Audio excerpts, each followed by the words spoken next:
Hi, this is the second part of the lesson on the government. This time we will look at the current government in the light of the principles delineated in the previous part. The current government consists of these ministers. It stepped into its position the 29th of May, and it is the 74th government of Finland. And it has its Prime Minister Juha Sipilä. It has 14 ministers, out of whom 5 are women. It has a fairly large majority in the parliament, 123 MPs against 76, because the Speaker of the Parliament, Marja Lohela, even though she is a member of the Finns party, is not allowed to vote. The government is also not very experienced. Most of the ministers are first-time ministers, and the one with the longest experience is the Finance Minister Alexander Stubb. And here you can see how the ministers are divided between parties. So there are 3 parties in the current government: the National Coalition Party, the Finns party, and the largest party in the parliament, the Centre Party, who therefore has the Prime Minister. Alexander Stubb, the leader of the National Coalition Party, is the Finance Minister, and the Finns party leader, Timo Soini, is the Foreign Minister. The Constitution states that government ministers cannot have conflicting interests.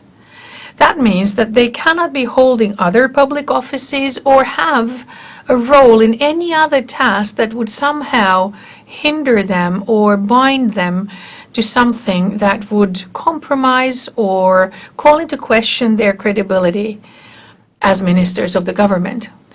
This goes back to the requirements of being a minister, being a person of integrity and being a person who knows how to serve.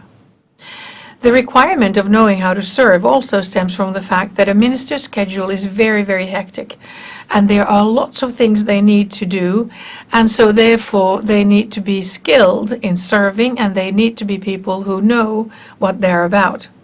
Ministers are therefore required to declare their commercial activities, shareholdings, or other significant assets or liabilities, lest they get entangled into something that would hinder their efficacy. And these details need to be communicated without the delay to the Parliament. The Prime Minister. The Prime Minister is Juha Sipilä, who has been the Prime Minister from the 25th of May of 2015. His party affiliation is that of Centre Party, where he is the party leader, and he's been an MP before. And his academic degree is a master's degree in engineering. In Finland, the academic degree of the ministers is usually always made known because of the emphasis of the importance of education. And it is extremely rare for ministers not to have an academic degree. Prime Minister Juha Sipilä was born in 1961, and he's a resident of Kempele, which is in northern Finland. He has also made international headlines by offering his home in Kempele to immigrants, to a place for asylum seekers, because he now needs to reside in Helsinki, the capital area. His spouse is Minna-Maria Juntunen, and they have 5 children. And his homepage is visible. You can visit his homepage, and the address for that is visible on the page. The position of the Prime Minister is such that he is the only person in the government whose policy jurisdiction covers all policy areas.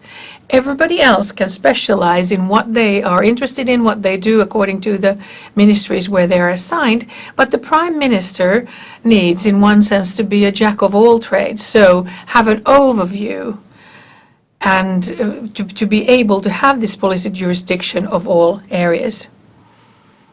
His position, or her position, has been considerably strengthened through the latest constitutional and political developments, but that is constrained to a degree because of the party bargaining. involved in the formation of coalition governments.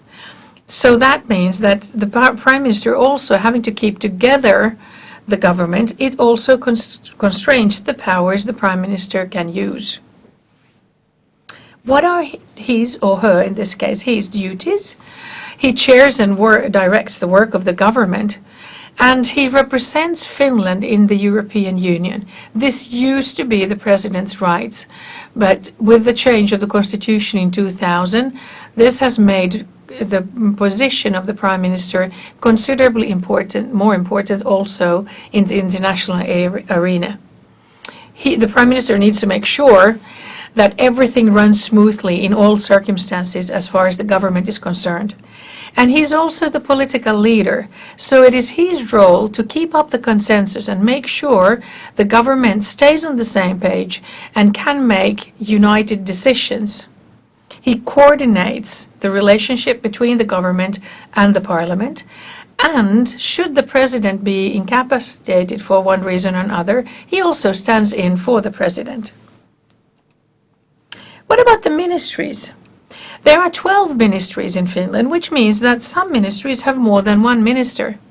Each ministry deals with issues that are under their competence, and they together employ about 4,200 people. So in the ministries, there are many more people involved in the day-to-day business apart from the politically elected ones. These 12 ministries are, and a long list, but the following, but the most important is the Prime Minister's office. Now, it's your time to think. What is the government in your country like? Is it a single-party government? Coalition government? How does it work? How are negotiations carried out? This, too, is part of what makes Finland tick.